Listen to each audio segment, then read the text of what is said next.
할렐루야, 개인 기도실을 섬기는 지대근 목사입니다. 저희는 지난주에 설 명절을 보내고 또 그 주에 사순절, 제 수요일로 사순절을 시작했습니다. 사순절은 예수님께서 이 땅에 성육신하시고 또 세례 요한에게 세례를 받으신 이후에 성령님의 인도하심으로 광야로 들어가신 사건입니다. 그 광야에서 예수님은 40일간 금식하시고 또 사단에게 시험을 받으시며 세 가지 시험을 받으셨습니다. 첫 번째는 육에 대한 시험이었고, 두 번째는 혼에 대한, 그리고 마지막 세 번째는 하나님 아들에 대한 시험이 되었습니다. 예수님은 창세기 3장에 아담과 하하가 사단의 시험 가운데 넘어갔던 것을 신약에 예수님께서 친히 육신의 모습을 입고 오셔서 그 모든 시험을 이겨내십니다. 그 승리하신 사건들을 다시 한번 기억하며 우리도 예수 그리스도의 발걸음을 따라 그 사순절의 40일의 광야의 시간으로 들어가길 원합니다.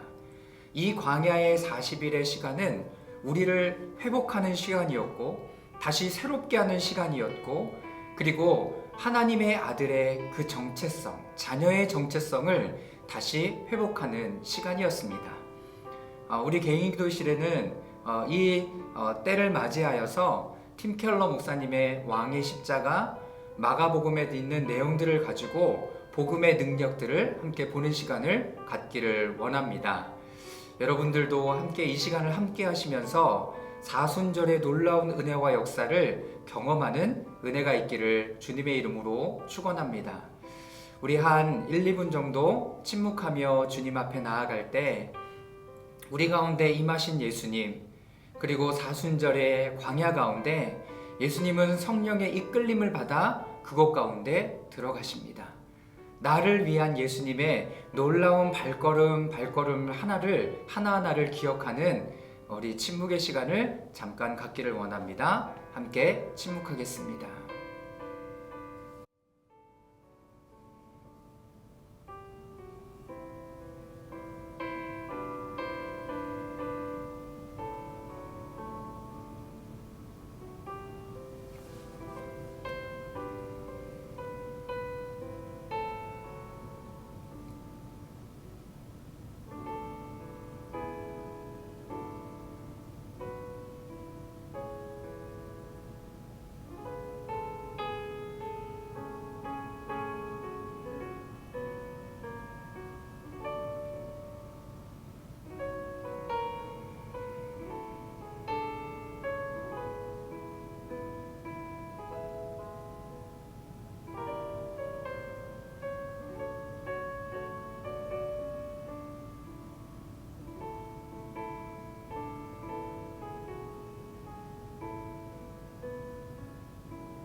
살아계신 주님, 예수님이 들어가셨던 그 광야의 40일의 시간을 저희도 함께 주님과 함께 걷기를 원합니다. 하나님, 그 시간 가운데 우리의 영과 혼과 육에 다가오는 모든 시험들을 그리스도와 함께 감당해내는, 그리고 이겨내며 또한 승리를 우리 안에 마음껏 누리며 저축하는 귀한 시간이 될 수 있도록 은혜를 내려 주시옵소서. 오늘 우리 가운데 함께 하신 그 하나님께 감사와 찬양 올려드리며 예수 그리스도의 이름으로 기도드리옵나이다. 아멘. 네, 감사합니다. 우리는 지지난주에 팀 켈러의 왕의 십자가에 대한 첫 강의를 시작했습니다. 그리고 오늘은 두 번째 팀 켈러 시리즈 왕의 십자가, 예수님은 부르심이다 라는 과를 함께 나누도록 하겠습니다. 여기서 이야기하는 것은 부르심을 따라가는 삶이 진짜다라는 이야기를 하고 있습니다. 마가복음 1장 14절에서 15절까지의 말씀을 제가 읽어보도록 하겠습니다. 예수께서 갈릴리에 오셔서 하나님의 복음을 전파하여 이르시되 때가 찼고 하나님 나라가 가까이 왔으니 회개하고 복음을 믿으라 하시더라. 자, 여기에서 예수님이 첫 번째 메시지 하시는 것은 무엇인가 보면 회개하고 복음을 믿으라고 말씀하고 계십니다. 마가복음에서 처음 들리는 예수의 음성은 이것이죠. 회개하고 복음을 믿으라. 여기서 회개하라는 뜻은 여러분들이 이미 많이 들어서 알고 계시겠지만 돌아오라, 그리고 뭔가에서 돌아오라라는 의미를 가지고 있습니다. 특히 성경에서는 하나님이 미워하는 것들에서 돌이켜 그분이 사랑하는 것들로 나오라는 뜻이 됩니다. 여러분, 이 광야의 40일의 시간은 우리가 하나님보다 더 나의 생명으로 알고 있었던 것, 나의 어떤 것으로 알고 있었던 것들을 다 광야에 묻고 이제 출발하여 나오면서 우리의 몸과 마음이 이제 새로운 삶으로 나아가야 된다라는 것을 분명하게 말씀하고 있는 것입니다. 또한 복음은 기쁨을 주는 소식이 됩니다. 이 단어는 마가의 당시에 널리 사용되었지만 종교적인 용어는 아니었습니다. 당시 이러한 복음은 흔한 소식이 아니라 역사와 삶의 흐름을 바꿔놓는 큰 소식을 의미했습니다. 특별히 로마가 각 곳곳을 점령했을 때의 소식을 좋은 소식이다라고 얘기했습니다.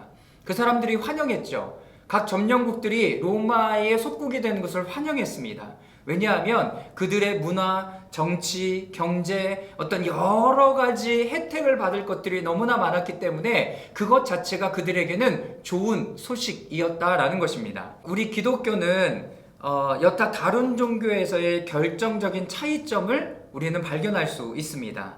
여타 종교의 본질은 조언입니다. 이렇게 하면 이렇게 될 거야 라는 조언입니다. 그런데 우리가 지금 다시 한번 우리의 생각과 마음과 이 모든 것들을 재정립하고 새롭게 세워야 되는 것은 기독교의 본질은 소식입니다. 다시 말해서 뉴스라는 거죠. 이미 우리에게 선포되어진 일에 대해서 이야기를 하고 있습니다. 복음의 메시지는 전혀 다르다. 역사적 사건 가운데 일어났고 이것이 예수님의 삶이며 죽음이며 이로써 당신이 하나님께 나아갈 수 있는 길이 열렸다. 기독교는 완전히 다르죠. 기독교는 기쁨이 넘치는 소식이 됩니다.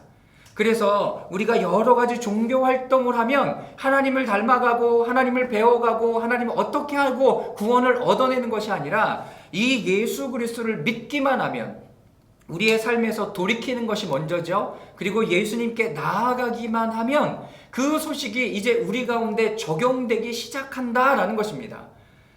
조언이나 이걸 하면 이거를 줄 거야 라는 이렇게 하면 너는 구원을 얻을 거야가 아니라 이미 예수님께서 우리를 위하여 하신 일, 구원의 놀라운 사건, 여러분 이것을 받아들이시는 겁니다. 복음은 우리에게 연결되어 우리가 무엇을 했는지에 대해서 근거하는 것이 아니라 예수님이 우리를 위해 역사 속에 이루어진 것에 대한 소식이 됩니다. 할렐루야죠. 여러분 이것이 복음의 본질이 됩니다. 이 점이 기독교와 다른 종교나 철학과 결정적으로 다른 점이 됩니다. 자, 하나님의 나라가 가까이 왔으니 회개하고 복음을 믿으라 이 말에 나오는 하나님 나라의 복음은 그러면 무엇인가? 회개하라. 하나님의 나라가 가까이 왔다. 이것이 복음이다 라고 얘기할 때 하나님 나라의 복음은 무엇인가? 창세기 12장에 보면 인간은 모든 관계가 온전한 세상에 살도록 창조되었습니다. 거기서 핵심은 무엇입니까? 하나님이 왕이셨기 때문에 인간은 심리적으로나 사회적으로나 완벽한 관계를 누렸습니다. 근데 우리가 너무나 잘 알고 있는 것처럼 창세기 3장에 아담과 하와가 사단의 이야기를 듣고 그 말에 순종하고 따라감으로 말미암아 우리는 그만 자기 중심의 길로 들어섭니다. 그래서 창세기 3장 거기에서 말하는 죄가 무엇이냐라고 얘기했을 때 선악과를 따먹은 것, 이것도 죄가 될 수 있지만 더 중요한 건 이것을 나를 위해 먹었다는 거죠. 나를 중심으로, 내 삶의 중심이 나라는 표현을 가지고 있는 거죠. 여러분, 그렇기 때문에 우리 가운데 이 부분들을 다시 기억하고 돌이키며 이 복음의 본질 가운데 나 중심으로 되어 있던 것들이 어떤 것들이 있는지를 잘 살펴볼 수 있기를 주님의 이름으로 축원합니다. 자, 여기에 반지의 제왕의 이런 대사에 대한 이야기를 하고 있습니다. 왕의 손은 치유하는 손이라네. 그래서 손을 보면 진짜 왕인지를 알아볼 수 있지. 아이는 좋은 부모의 권위 아래서 쑥쑥 자라고 팀은 뛰어난 코치 아래서 빛을 발합니다. 마찬가지로 진정한 왕이신 예수 그리스도께 가면 그분의 손길이 닿는 모든 삶은 치유하고 회복하십니다. 예수님이 만지시면 슬픔이 기쁨으로 변하고 두려움과 고통이 죽음이 끝나는 거죠. 여러분, 이런 부분들이 본질적으로 우리 가운데 오는 것이 하나님 나라의 복음이다 라는 것들을 잊지 마시길 바랍니다. 또한 여기서 중요한 점 한 가지가 있습니다. 여기서는 어떤 종교는 언젠가 이 물질 세계가 끝나고 의롭게 깨인 사람들은 구원받아 물질이 없는 천상의 영적 낙원에 들어간다라고 이야기를 합니다. 열발이나 해탈이나 더 높은 존재가 되는 영적 존재가 된다라고 이야기를 하지만 기독교에서는 뭐라고 얘기하냐면 물질 세계 또한 중요하다라고 이야기합니다. 하나님의 나라의 복음은 하나님이 창조하신 물질 세계가 새롭게 회복되어 영원히 지속된다라고 이야기를 합니다. 마가복음의 1장에 나오는 회개하고 복음을 믿으라. 회개는 돌이킴, 복음은 예수 그리스도께서 이 땅에 오셔서 우리를 위해서 하신 일, 하나님 나라의 복음은 무엇인가? 그분이 왕이시다라는 거죠. 진정한 왕, 나 중심이었던 삶에서 진정한 왕이신 예수 그리스도에게로 이것이 돌이켜져서 새로운 삶으로 나아가고 이 물질 세계도 너무나 중요해서 하나님이 회복시키시고 새롭게 하시고 변화시켜 주셔서 우리를 새로운 삶으로 나아갈 수 있도록 하는 기쁜 소식이다라는 거죠. 여러분, 이것만 들어도 여러분 기쁘지 않습니까? 여러분, 이 삶을 따라가는 것이 그리스도인의 복음, 하나님의 자녀의 삶인 줄 믿으시길 바랍니다. 자, 두 번째, 왕을 따라오라는 부름. 예수님은 하나님 나라에 관한 선포를 시작하시면서 12 제자를 선택하셨습니다. 예수님과 이 제자들의 첫 만남에 관한 마가의 기록을 한번 보도록 하겠습니다. 마가복음 1장 16절에서부터 20절까지 말씀을 제가 읽어보겠습니다. 갈릴리 해변으로 지나가시다가 시몬과 그 형제 안드레가 바다에 그물을 던지는 것을 보시니 그들은 어부라. 예수께서 이르시되 나를 따라오라. 내가 너희로 사람을 낚는 어부가 되게 하리라 하시니 곧 그물을 버려두고 따르니라. 조금 더 가시다가 세베대의 아들 야고보와 그의 형제 요한을 보시니 그들도 배에 있어 그물을 깁는데 곧 부르시니 아버지 세베대를 품꾼과 함께 배에 버려두고 예수를 따라가니라. 예수님은 제자를 부르셨습니다. 그 시대에 제자들이 스승을 선택하는 이런 많은 풍조 가운데 있었지만 예수님은 제자도를 완전히 뒤바꾸시죠. 어떻게 하시냐면 예수님께서 스승이 제자를 선택하고 있다라는 것입니다. 누구든지 그 당시에 보면 내가 배우고 싶은 사람, 따라가고 싶은 사람들을 따라가지만 예수님은 완전히 이것 자체부터 달랐습니다. 그리고 내가 선택했다라는 그 의미 안에는 내가 책임지고 저 사람이 어떤 삶을 살아가든지 내가 그를 책임지고 받아주고 용납한다라는 이 마음의 깊은 의미까지도 가지고 있는 것을 아시길 바랍니다. 나를 따라오라. 예수님의 한마디 말에 시몬과 안드레는 당장 어부의 직업을 버려두고 그분을 따랐습니다. 야고보와 요한도 그 자리에서 아버지와 친구들을 버리고 예수님을 따라갔습니다. 굉장히 파격적이죠. 여러분, 어떻게 하면 예수님의 부름 한마디에 이 모든 사람들이 따라갈 수 있었을까요? 우리에게도 마찬가지로 예수님의 부르심은 끊임이 없다라고 말씀을 드렸죠. 여러분, 그렇다면 우리는 이 모든 것을 버려두고 주님을 쫓아갈 수 있는가? 너무 극단적인가요? 레디컬한가요? 아니면 예수님의 길은 중로를 걸어가면 되는 건가요? 아니면 예수님의 길은 그냥 적당하게 하는 것이 좋지? 여러분들은 어떻게 생각하십니까? 예수님은 성경에 이렇게 말씀하십니다. 자신을 내어줄 수 있는 사람. 예수님은 애매한 태도를 원하시지 않고요. 나와 함께 일을 하려면 아버지, 어머니, 처자식, 형제, 자매, 심지어 자신의 생명까지도 미워해야 한다. 그렇지 않으면 내 제자가 될 수 없다. 이것이 진정한 제자의 길이었습니다. 예수님 왜 미워하라고 말씀하셨을까요? 원수도 미워하지 말라고 수차례 말씀하셨던 분인데 왜 이렇게 말씀하셨을까요?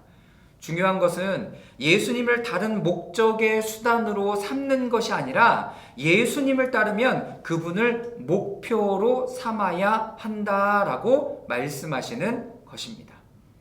조건이 주어지면 따라가는 것이 아니라 그분 자체가 우리의 삶의 목적이라는 거예요.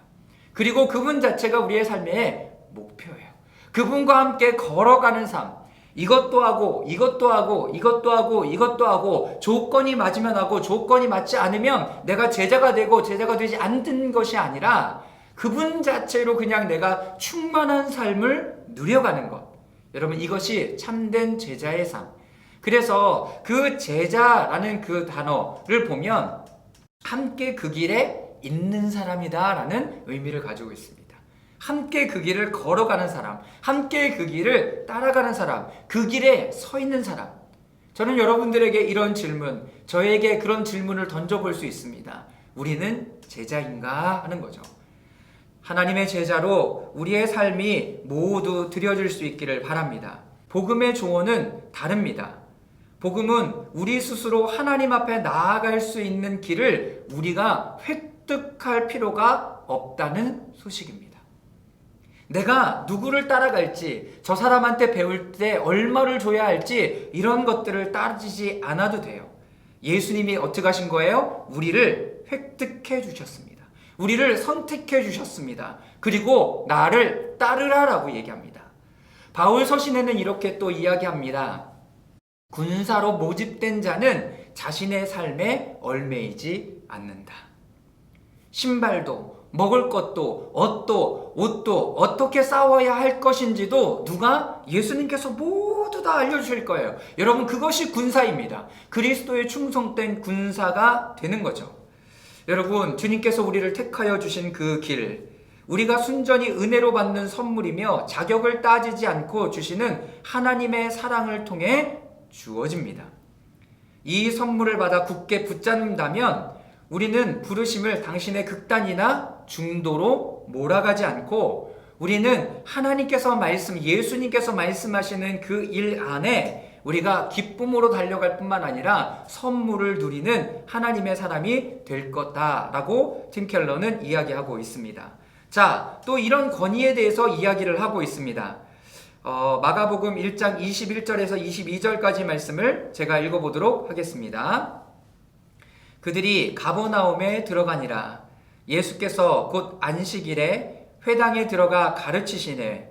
무사람이 그 교훈에 놀라니 이는 그가 가르치시는 것이 권위 있는 자 같고 서기관들과 같지 아니함일러라. 여러분, 예수님의 가르침이 어떻다고요? 권위 있는 자 같다라고 이야기를 합니다. 여러분, 어떤 권위를 지금 이야기하고 있는 걸까요? 여기에 나와 있는 이 권위는 오리지널이라는 단어에서 나옵니다. 본래적인 가르침이라는 거죠. 본래적인 가르침. 누가 얘기하기에 이렇게 됐습니다. 누가 얘기하기에 이렇게 됐습니다. 나는 이렇게 들었습니다. 이렇게 배웠습니다가 아니라 예수님께서 가르치는 이 권위 있는 가르침은 본래적인, 오리지널적인 가르침이었음을 우리는 알 수 있습니다. 권위는 어디에서 나와요? 힘에서 나옵니까? 돈에서 나옵니까? 능력에서 나옵니까? 아니요. 오리지널, 본래적인 것 안에서 나옵니다. 이 단어는 저자와 같은 언어를 가지고 있습니다. 마가의 표현에 따르면 예수님은 다른 근원에서 파생된 권위가 아니라 오리지널 권위로 말씀하신 거죠. 그쵸? 율법학자나 서기관들이 풀어주는 그 풀이에 내가 살을 더 붙인 것이 아니라 성경의 원래 의미는 이것이다 라고 얘기하죠. 마태복음 5, 6, 7장이 산상수훈이잖아요. 그 산상수훈에 보면 너희는 이렇게 배웠다. 너희는 이렇게 들었다. 너희는 이렇게 가르침을 받았다. 그러나 나는 이렇게 가르친다 라고 이야기해요.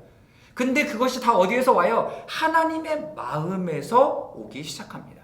다시 말하면 본질적인 가르침이었다라고 이야기를 하는 거죠. 청중은 예수님의 저자로 그들의 인생 이야기를 설명하고 계신다는 것을 알았습니다. 이것이 그들이 놀란 이유입니다. 이어서 마가는 권위라는 주제를 더 깊이 파고듭니다. 마가복음 1장 29절에서 31절까지의 말씀을 제가 다시 한번 읽어보도록 하겠습니다. 회당에서 나와 곧 야고보와 요한과 함께 시몬과 안드레의 집에 들어가시니 시몬의 장모가 열병으로 누워있는지라. 사람들이 곧 그 여자에 대하여 예수께 여짜온대. 나가사 그 손을 잡아 일으키시니 열병이 떠나고 여자가 그들에게 수종드니라. 예수님의 가르침뿐만 아니라 예수님이 이 땅에 오셔서 그들을 고치시고 회복하시는 것, 만약에 이 물질 세계나 우리의 몸과 마음이나 이런 것들이 중요하지 않다면 여러분 예수님이 살리실 필요가 없고 너가 나중에 천국에 갈 거다라는 선언이면 됩니다. 그런데 예수님은 이 물질 세계도 중요하고 관심이 있으셨다라는 것을 알 수 있습니다. 이 치유의 사건은 예수님이 영의 세계만이 아니라 물질 세계에도 관심을 갖고 계시고 친히 그 세계까지 다스리신다는 사실을 보여주고 있습니다. 예수님이요, 권위를 주장하시는 것뿐만 아니라 실질적으로 권위를 발휘하셔서 그분들이 잃어버렸던, 그 사람들이 잃어버렸던 본래적인 마음들을 하나하나 회복하고 있었다라는 것을 알 수 있습니다. 마가복음에는 질병에 대한 예수님의 권위를 보여주는 사건이 30번이나 드러납니다. 굉장히 드라마틱하죠. 첫 번째 강의에서 여러분들과 나누었던 것처럼 마가복음은 여러분 스토리로 쓰여져 있습니다. 드라마틱하게 쓰여져 있습니다. 그러니까 30번이라 예수님은 연약한 사람들을 치유하고 회복하고 놀라운 역사를 그들 가운데 보여주셨던 거죠. 마가복음은 처음 몇 장에 걸쳐 물질 세계의 구석구석까지 뻗어나가는 예수님의 권위를 보여주는 증거를 드러냅니다. 예수님이 우리의 삶에 오시면 너의 영이 구원받았다라고 말씀하시고 선언하실 뿐만 아니라 우리의 혼과 몸과 육체의 모든 습관과 언어와 생각과 마음과 이 모든 것들을 어떻게 하신다고요? 회복하고 치유하길 원하신다라는 겁니다. 여러분, 그러면 우리는 어떻게 합니까? 예수님 앞에 이 부분들을 내어드리면 되겠죠. 예수님께 이 부분들을 내어드려서 주님 다스려 주십시오. 만져 주십시오. 회복해 주십시오라고 기도하며 나아갈 수 있기를 바랍니다. 나를 따라오너라. 내가 그토록 찾던 왕이 바로 나다. 그러니 나를 따라오너라. 나는 만물의 저자이나 너를 위해 낮아졌다. 그러니 나를 따라오너라. 믿음과 행동이 엉망일 때 내가 너를 위해 십자가에 죽었다. 나는 내게 조언이 아니라 소식을 가져다 주었다.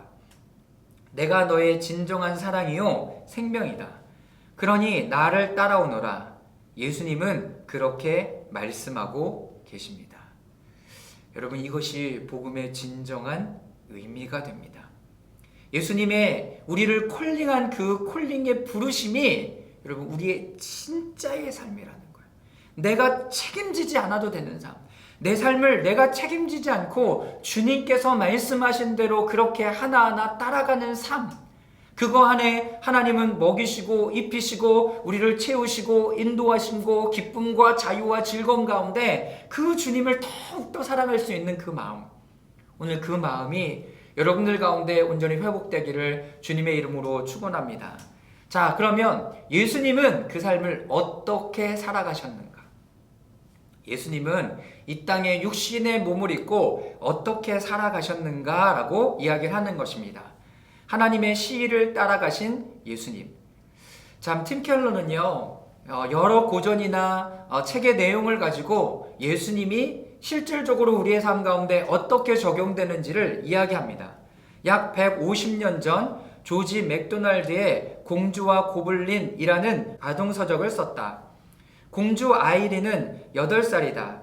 아이린은 집에서 다락방을 발견했는데 가끔 그곳에 요정할머니가 나타났다. 그런데 아이린은 일부러 찾아가면 요정할머니가 없을 때가 많았다. 그래서 한우는 할머니가 아이린에게 작은 실타래에 연결된 반지 하나를 준다. 아이린은 이 실타래를 늘 지니고 다니겠다고 약속합니다. 그 다음 내용은 여러분 읽어보십시오. 그 실이 보이지 않습니다. 그런데 그 중간에 도깨비가 나타나고 이제 할머니를 너무나 찾아가고 싶을 때 이 실이 잘 안 보여요. 그런데 자고 있을 때 그 반지를 딱 만지니까 어떻게 해요? 실의 어떤 텐션이 느껴졌나 보죠. 그래서 이 아이린은 계속 그 실을 따라갑니다. 왜? 할머니와 연결될 수 있다는 그 확신과 믿음과 이런 것이 있었기 때문에. 여러분, 이렇게 가면 도깨비 소굴에 가는 것 같지만 여러분 그 길을 지나면 진정한 누구를 만날 수 있는 거예요? 요정 할머니를 만날 수 있기 때문에 그럼. 알아. 하지만 실이 이리로 안내하고 있어. 나는 실을 따라가야 해. 결국 실은 아이린의 믿음을 저버리지 않는다. 반지와 실을 준비한 할머니가 믿을 만하기 때문이다. 이 사순절의 시간은 어디로 들어가요? 광야로 들어갑니다. 성령의 이끌림을 받아서 광야로 들어가는 시간입니다. 광야는 죽음의 땅인데요. 거기서 살아날 자가 없는데요. 먹을 것도 없는데요. 춥고 더운데요. 어디로 가야 할지도 모르는데요. 여러분 이것이 우리의 마음입니다. 그런데 누구를 따라가는 거예요? 누구와 연결된 그 실을 따라가는 겁니까? 예수 그리스도와 연결된 그 실과 발자취와 그분의 손을 붙잡고 따라가는 거예요. 예수님은 이 땅에 살아가시면서 우리에게 예수님께서 하나님과 함께 연결된 그 실을 따라갔던 것처럼 우리에게도 그런 영적 여정을 살아가기를 원하신다라는 거예요. 그러려면 우리의 마음에 뭐가 있어야 되겠습니까? 하나님에 대한 신뢰, 그리고 그분에 대한 믿음. 여러분 이것이 하나님께로 계속 인도해 가는 거예요. 지식이라고 얘기했습니까? 하나님을 아는 지식도 중요하죠. 그러나 그것보다 더 선행되고 되어야 되고 먼저 가져야 되는 것은 하나님에 대한 믿음, 신뢰죠. 그거 안에서 하나님이 이 세상을 창조했고 우리를 만드셨고 우리의 죄를 대신하여 십자가에 달려 돌아가셨고 부활하셨고 다시 오실 거라는 그 믿음, 이 믿음이 우리를 어디로 인도해줘요? 하나님에게로 우리를 인도해주는 실이 되는 거예요. 실이 되는 거예요. 이제 여행을 하자. 나를 따라오너라. 하지만 제자들은 예수님이 어디로 가는지 전혀 알지 못했다. 뭔가 대단한 일이 벌어질 것은 분명했지만 무엇인지는 알 수 없었다. 우리는 이렇게 이야기하죠. 제가 그것이 여기인 줄 알았으면 제가 더 기쁨으로 따라갔을 것입니다. 그런데 여러분 우리의 삶에 하나님이 이미 말씀하시고 알려주셨어요. 믿지 못할 뿐이죠. 우리가 하루하루 걸어가는 이 삶이 두려움과 걱정과 근심으로 쌓여있기 때문에 그렇습니다. 오늘 그 마음을 온전히 예수 그리스도에게 맡겨드리고 달려가는 은혜가 있기를 바랍니다. 예수님은 이렇게 말씀하십니다. 나를 따라오너라. 나와 함께 여행을 하자. 샛길로 빠지지 말아야 한다. 나를 가장 중시하고 나만 믿으라. 내 뒤에 딱 붙어 오너라. 되돌아가지 말아라. 포기하지 말라. 실패하고 불의를 겪을 때마다 나를 의지해라. 도대체 왜 나를 이리로 데려가시는 거야? 그런 생각이 들 때조차 나를 믿어라. 여러분 예수님이 이끄시는 길이 계속 막다른 길에 도달한 것 같을 수도 있습니다. 그렇다 해도 실은 거꾸로 이어지지 않습니다. 예수님께 순종하여 앞으로 가야 실의 덕을 볼 수 있습니다. 아까 이 공주와 고블린이라는 책의 공주와 고블린의 책의 저자 맥도날드는 다른 작품에서 이런 표현을 썼습니다. 인생의 발전의 비결 중 하나는 계획하는 것이 아니다. 매 순간 의무를 제대로 하고 의지가 아니라 자연스럽게 발휘하도록 하라. 이것이 자연스럽게 발현되도록 하라라고 얘기하죠. 우리 각자를 향한 영원한 생각이 처음부터 계획했던 대로 이루어지게 놔두라. 그는 이런 말도 했다. 죽지 않으려고 애쓰면 반드시 죽는다. 자기 자신에 대해 죽지 않으면 반드시 죽는다는 뜻이다. 시를 따라가라. 말처럼 쉽지가 않다. 맞는 말이에요. 여러분, 여기에서 굉장히 중요한 부분들을 이야기하죠. 하나님이 우리를 창조하신 원래의 모습 그대로 이것이 자연스럽게 발휘되도록 내버려 두라는 거죠. 하나님의 계획대로 가도록. 그럼 우리는 어떻게 하면 돼요? 그분 예수 그리스도의 그 실타래, 하나님에 대한 그 실타래를 한 발짝 한 발짝 따라가면 돼요. 어떻게 하면 시를 따라갈 수 있을까? 그 방법은 단순하면서도 심오하다. 예수님은 우리에게 시키신 일이 하나도 빠짐없이 몸소 행하셨다. 예수님은 야고보와 요한에게 아버지를 배에 남겨두고 떠나라고 말씀하시기 전에 스스로 아버지의 보좌를 떠나셨다. 야고보와 요한에게만 아버지를 떠나라, 아버지를 버려두고 나를 떠나라라고 하나님이 우리에게만 그 얘기를 하는 것이 아니라 삼위일체 되신 그 예수님도 하나님의 품을 떠나서 이 땅 가운데 오셨다라는 것을 이야기한다라는 거예요. 여러분, 우리는 그럼요. 우리는 우리가 매여 있고 묶어 있고 지쳐 있고 우리가 의지하고 있는 것을 떠나서 예수 그리스도의 발걸음을 따라가라라고 요청을 하시는 거죠. 그분은 하나님의 보좌를 떠나셨습니다. 그리고 나중에 십자가 위에서는 아버지의 품에서 떨어지는 아픔까지 겪으셨습니다. 얼마나 고통스러운 순간일까요? 여러분, 우리가 예수님을 따라가는 길은 그렇게 녹록하지 않습니다. 그럼에도 불구하고 그 길은 예수님께서 이미 열어두신 길이다라는 것을 잊지 마시기 바랍니다. 실이 우리를 막다른 골목으로 이끄는 것처럼 보일 때, 실이 우리를 피 흘리게 만들 때, 실을 계속 따라가다가 만신창이가 될 것 같을 때, 그럴 때도 되돌아가지 말아야 합니다. 샛길로 빠지지 말아야 합니다. 예수 그리스도를 왕으로 삼으면 절대 망하지 않습니다. 오히려 그분이 우리를 위하여 만신창이가 되셨죠. 예수님은 시를 따라 십자가로 가셨습니다. 그래야 우리가 시를 따라 그분의 품에 안길 수 있기 때문입니다.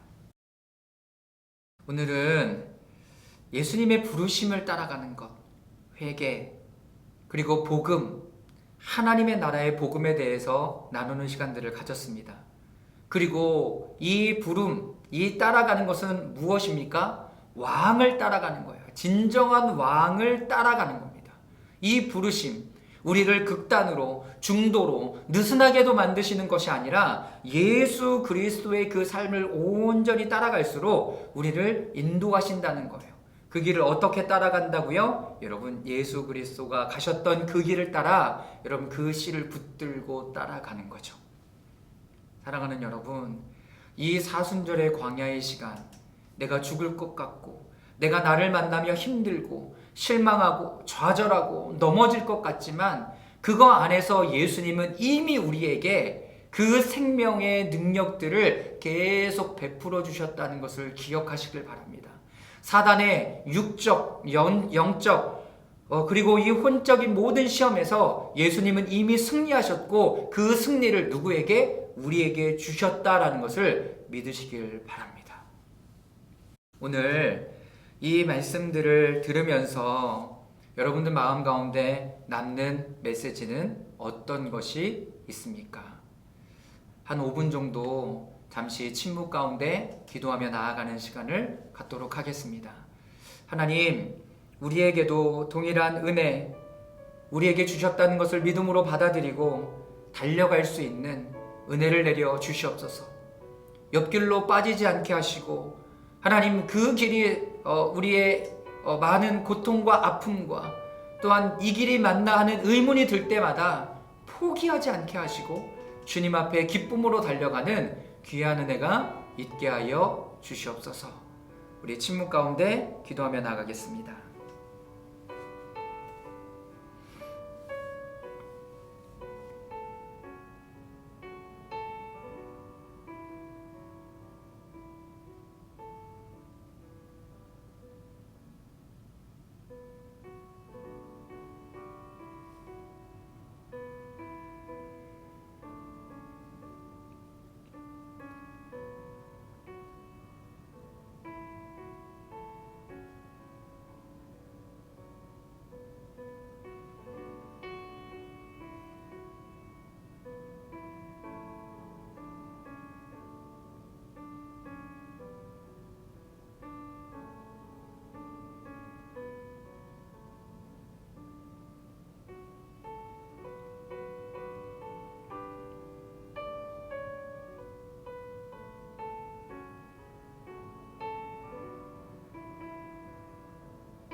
우리 기도할까요?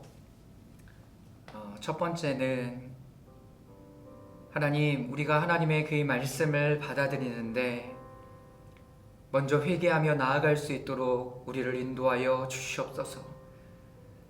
하나님보다 더 내 삶에 우상으로 가지고 있었던 것, 내 삶의 근본적인 기초, 하나님 우리에게 빛을 비춰주셔서 하나님 우리 안에 진정한 회개가 일어날 수 있도록 은혜를 내려 주시옵소서.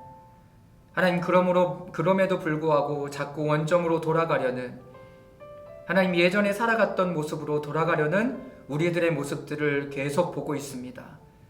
하나님 돌이키는 은혜가 우리 모두 가운데 있게 하여 주시옵소서. 두 번째, 하나님 우리 그 예수님을 우리의 왕으로 온전히 받아들이는 은혜가 있게 하여 주시옵소서. 그 주님이여 우리 안에 오셔서 통치하고 다스려 주시옵소서. 나를 제자로 부르시고 나를 군사로 부르셔서 어디에도 얽매이지 아니하고 그분이 수단이 되지 아니하며 목표로 돼서 나아갈 수 있도록 우리를 인도하여 주시옵소서. 마지막, 하나님 예수님께서 걸어가셨던 그 길이 있기 때문에 우리가 하나님 앞에 나아갈 수 있는 길이 열린 줄 믿습니다.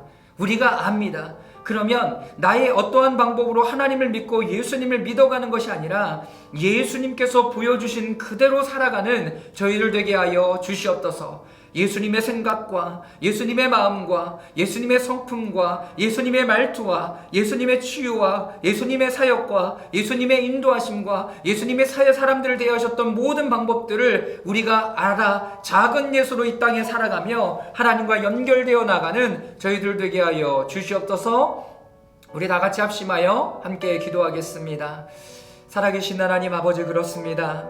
하나님 아버지, 회개하며 기도하며 나아가오니 하나님 아버지, 끊임없이 우리의 옛적 모습으로 돌아가려는 하나님 그 모습들을 회개하며 주님 앞에 나아갑니다. 하나님 아버지, 돌이키게 하여 주시옵소서. 하나님 주님 앞에 마음을 들여 나아갈 수 있도록 하나님 아버지, 회개하며 돌이키며 나아가오니 하나님 아버지, 역사하여 주시옵소서. 성령의 기름을 부어 주시옵소서. 하나님 아버지, 주님의 빛으로 임하여 주시고 말씀의 능력으로 임하여 주셔서 우리 가운데 어둠들을 보게 하여 주시고 깨닫게 하시고 하나님 앞에 새로워져 나아가는 놀라운 역사가 있게 하여 주시옵소서. 하나님, 그렇습니다. 하나님 아버지, 회개의 의미들과 하나님 아버지 복음의 의미들을 분명하게 깨닫게 하여 주시고 하나님 나라의 복음이 무엇인지 분명히 깨닫고 나아가는 저희들이 될 수 있도록 은혜를 내려 주시옵소서. 하나님 아버지, 주님은 우리를 부르셨습니다. 하나님, 우리가 주님을 선택한 것이 아니요 주님이 우리를 선택하여 부르셨사오니 하나님 아버지, 우리가 그분을 온전히 나의 왕, 나의 주님으로 영접하고 받아들여 하나님 아버지, 주님께 의지하며 나아가는 저희들 될 수 있도록 인도하여 주시옵소서. 하나님 아버지, 군사로 부름받은 그 자들에게는 하나님 얼매 있는 것이 없어야 되고 없다라고 말씀하셨습니다.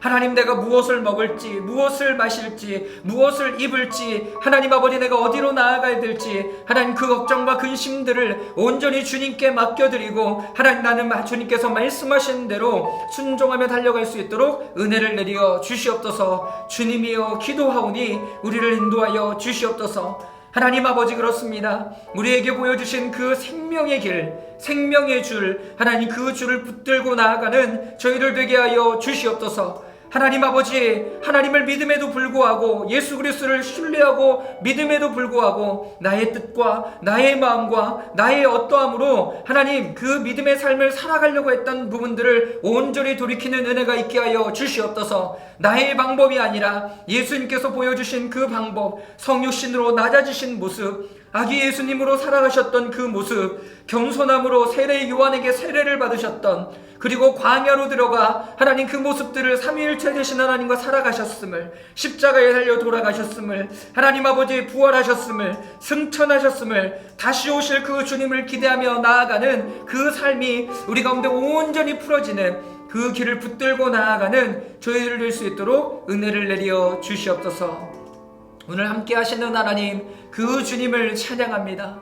하나님 아버지, 역사하여 주시옵소서.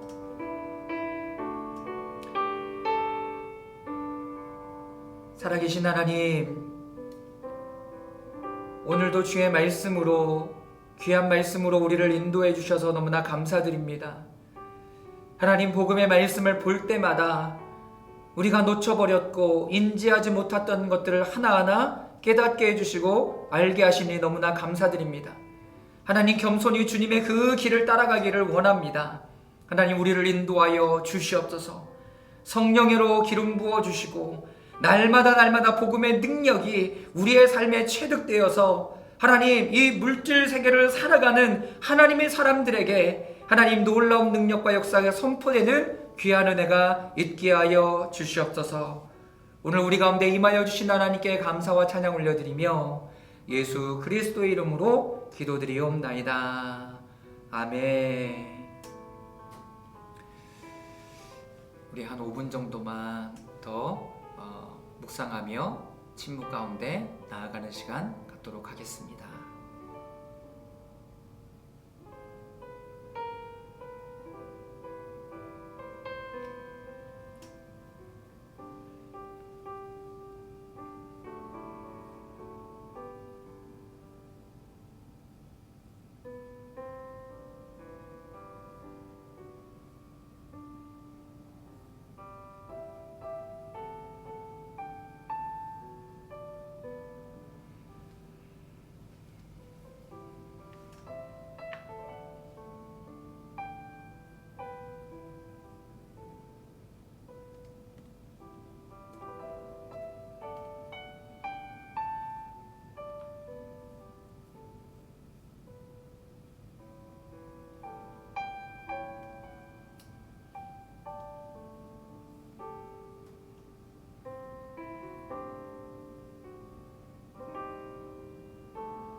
살아계신 주님, 사순절을 지나가며 우리가 온전히 예수 그리스도의 그 길에 주목하고 집중할 수 있도록 은혜를 내려 주시옵소서. 우리 안에 혼의 타락과 육의 거짓된 습관들로 인해 하나님, 우리의 몸과 마음이 지쳐있고 쓰러져 있을 때마다 깨워주시고 일으켜주셔서 우리가 빵을 먹고 사는 존재가 아니라 참된 양식인 생명의 떡을 먹고 살아가는, 하나님의 말씀으로 살아가는 하나님의 사람임을 잊지 않게 하여 주시옵소서. 하나님, 도구를 목적으로 삼지 않게 하여 주시고 복음의 능력이 우리의 삶 가운데, 무엇보다도 예수 그리스도께서 이 땅 가운데 우리의 삶 가운데 이미 열어두신 그 길을 우리가 믿고 신뢰하며 담대함으로 쫓아가는 저희들 되게 하여 주시옵소서. 오늘 우리 가운데 임하여 주신 하나님께 감사드리며 예수님의 이름으로 기도드리옵나이다. 아멘. 여러분, 한 주간 잘 보내시고 우리 다음 주에 월요일 날 또 뵙도록 하겠습니다. 감사합니다.